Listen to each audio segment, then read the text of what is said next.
Today, I will give you a simple formula for having difficult conversations. I will provide an example of how to use that formula, and then I will help you initiate the conversation. This has taken me 30 years to learn, and I will provide this information to you in just a few minutes. So let's dive right in. The formula I will put on the screen. It has 4 parts. You will state how you feel, so name the emotion, when, describe the situation or behavior that triggered the feeling, because, describe the impact and or connect it to a need you have. I would prefer that, state the specific change you would like to see.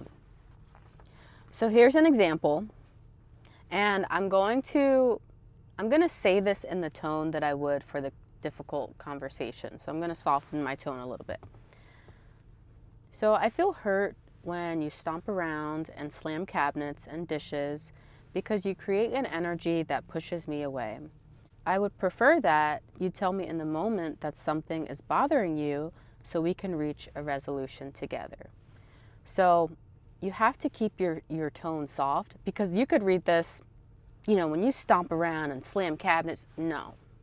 So one thing to remember, you have to have this conversation when you are removed from the event that's causing this discussion. And you need to do that because the emotions need time to settle.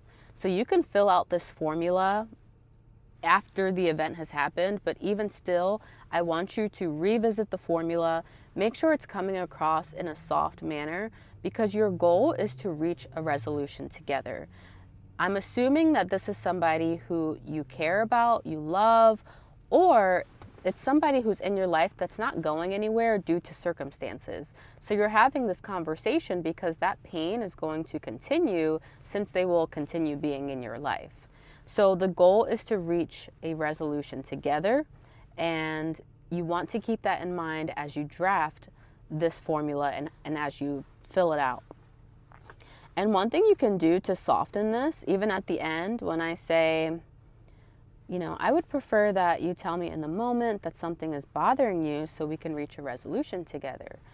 And you can add to that, I love you very much and I don't like feeling distanced from you. And you can even begin this, so this is a soft heart, soft approach. You can add a soft line to start this. You can say, I know you've had a lot on your plate, but the other day I felt hurt when you were stomping around and you were slamming dishes because it made me feel distanced from you. I felt like I was being pushed away, and I'd really prefer that if something's on your mind, we talk about it and we can figure out a solution together. I love you very much and I don't like feeling distant from you. So again, soft heart, soft. Your goal is to come to an agreement between you two. Now, to initiate this conversation, keep in mind that just because you're ready to have this discussion doesn't mean that the other party is ready to have it.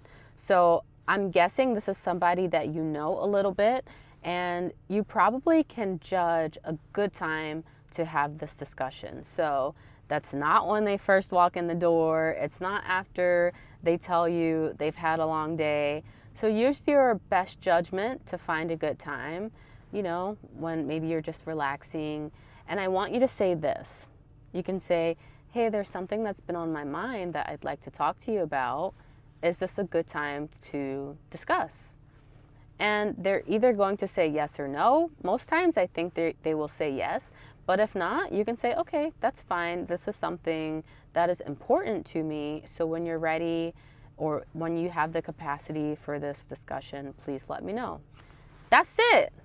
That's all.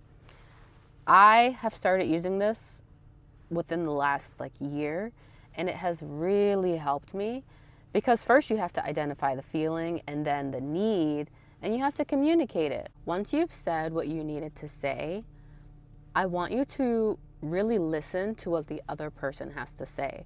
Of course, this is a difficult conversation and you want to get across what is bothering you, But then you have to do your part and listen, like really actively listen to the other person's grievances or what they have to say. One last tip I want to add here is, as long as you're coming from a place of love and problem solving, the way the other person reacts is not your fault. It's not your issue. If you're, like I said, you're coming with the approach of love and understanding and wanting to reach a resolution. So that's it. That's all. I wanted to give this to you in a few minutes. I know having difficult conversations is difficult per the title. So if you have any questions, let me know. I hope this formula helps you. And if it does, like, let me know in the comments how it went. And if it went bad,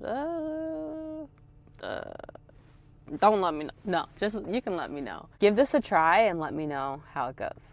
Thank you.